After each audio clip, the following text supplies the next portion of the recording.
Muy buenas nuevamente, compañeros de estadística. Bueno, siguiendo con el ejercicio de la evaluación del paquete de nómina que se le hizo a los contadores de Medellín, ya tenemos aquí la tabla de distribución de frecuencia que la habíamos realizado en el video anterior.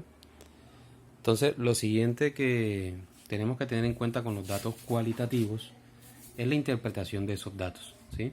Cómo interpretar los datos que se encuentran en la tabla. Entonces, haciendo una revisión de la interpretación, vemos que cada uno de esos números de la frecuencia absoluta nos están indicando el número de contadores que expresaron una cierta evaluación al software. En este caso, 13 contadores dijeron que el paquete es bueno, 24 contadores dijeron que el paquete es regular y 8 contadores dijeron que el paquete es malo.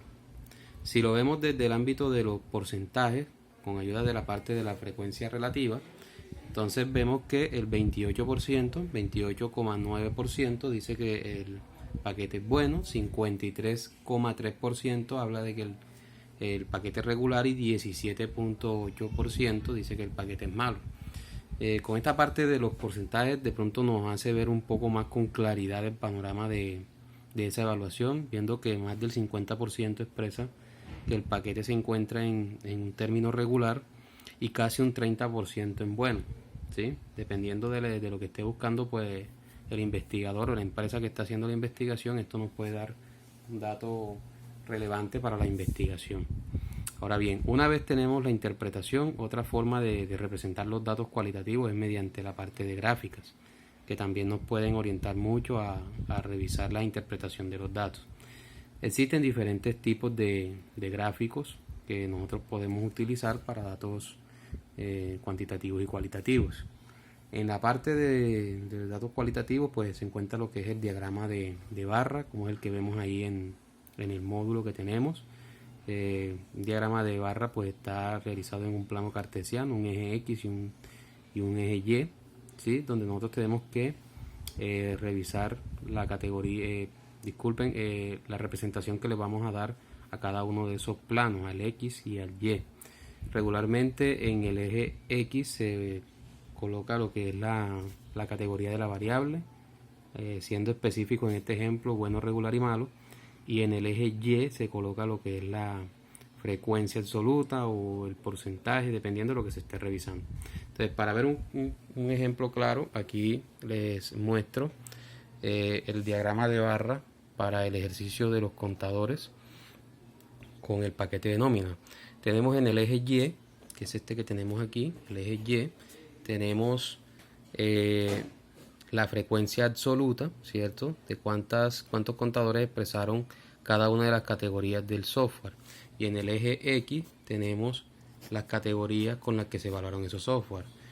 Si ven este diagrama, pues también nos da una claridad de que hubo un alto porcentaje, digámoslo así, un alto número de contadores, más bien, que dijeron que el programa se encontraba en regular, seguido del programa en bueno. Ese sería uno de los tipos de diagramas que podríamos estar revisando. Seguimos nuevamente, tenemos lo que es el histograma. El histograma normalmente se hace cuando se trabaja con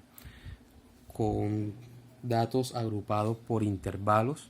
Entonces es similar al diagrama de barra, con una diferencia, que es que la barra se dibuja, digámoslo así, desde dos intervalos. En este caso tenemos desde 0 a 5, desde 5 a 10, desde 10 a 15, y hay que tener en cuenta de que esos intervalos deben tener la misma amplitud siempre, ¿sí? Entonces regularmente se utiliza para cuando estamos trabajando datos por intervalos.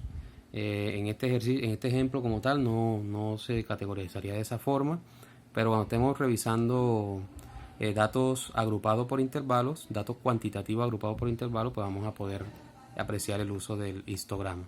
Tenemos también el polígono de frecuencia, que es, digámoslo así, una figura o un polígono que se hace con la ayuda del dato medio que se encuentra en el histograma, y al unir cada uno de esos puntos intermedios pues se dibuja, como lo pueden ver en esta línea roja, se dibuja ese polígono de frecuencia, dándonos a nosotros un entendimiento de cómo se está comportando esa variable al ir revisando el desplazamiento en el eje X, ¿no?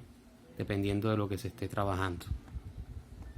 Tenemos el diagrama del sector circular, conocido mejor como el diagrama de torta. En este diagrama pues es muy utilizado para la parte de los porcentajes. Como pudieron ver en el ejercicio que hicimos, nosotros tenemos en una de las columnas, trabajamos con porcentajes, ¿no? Entonces podríamos también para este ejercicio revisar el ejemplo del diagrama de tortas. Entonces, mirando el diagrama de tortas, vemos aquí que el porcentaje mayor, que es 53,3%, pertenece a regular y ocupa una gran rebanada de ese círculo o esa torta que estamos trabajando. Sigue el sector de bueno por 28,9% y finalmente el malo, que es el que ocupa el menor porcentaje de la torta. Estos diagramas de torta también son muy utilizados, no son muy intuitivos y fácil de entender dependiendo de lo que se esté trabajando. Bueno, eso en referente a la parte del diagrama de torta. En la parte de los diagramas de barra, cabe resaltar de que existen diagramas de barra por verticales y diagramas de barra horizontales.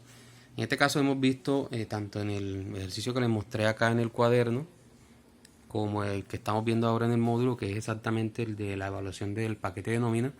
Es un diagrama de barra, en este caso horizontal, porque las barras pues están creciendo de abajo hacia arriba, ¿no? En este caso miren que hacen la interpretación de ese diagrama, una interpretación similar a la que hicimos en la parte de tabla. Entonces hay dos formas ya de representar. Tenemos la representación en tabla de los datos cualitativos y la representación en gráficos de los datos cualitativos, pero también podríamos trabajar con el diagrama de barra en la parte vertical. Si se dan cuenta, lo que cambia aquí es que la frecuencia absoluta pasa a ser el eje X y en este caso la variable o las categorías pasan a ser el eje Y. Entonces las barras crecen de izquierda a derecha para este caso. Aquí también tenemos el ejemplo del diagrama de torta para el ejercicio del paquete de nómina, que ya también se los había mostrado en la hoja de blog que tenía. Una vez nosotros pues tenemos ya el enunciado completo, hacemos su ficha técnica para hacer el resumen o el sumario de los datos de investigación que estamos trabajando. Una vez graficamos o organizamos los datos cualitativos en las tablas de distribución de frecuencia y hacemos sus respectivas gráficas e interpretaciones de los datos, finalmente lo que se requiere es que se dé una conclusión de ese estudio, ¿no? Entonces pues la conclusión para este caso podía obedecer a que el software no tuvo de pronto la acogida que los desarrolladores querían. Aunque tuvo un alto porcentaje en regular y bueno, pues es posible que los desarrolladores querían que el mayor número de contadores dijera que era bueno, ¿sí? Entonces esa parte de regular es un punto medio que puede dejar a la persona que desarrolló el software o la empresa con un sinsabor en este caso y proponer mejoras y actualizaciones para el software para buscar subir en este caso el porcentaje de bueno. ¿Listo? Entonces este estudio que acabamos de hacer del paquete de nómina con esos contadores le da insumo a esa empresa de desarrollo de software que debe mejorar en la calidad de ese software, buscando subir este porcentaje y disminuir en lo posible el porcentaje de malo y el regular. Entonces la conclusión viene siendo ese análisis final o ese resultado final que el investigador intuye al momento de hacer el estudio estadístico al que está realizando. Entonces pues hasta aquí vendría siendo este punto de los datos cualitativos. Pronto les estaré habilitando una actividad referente a esto, entonces la idea es que lo vayan estudiando y me avisen si tienen alguna duda o pregunta.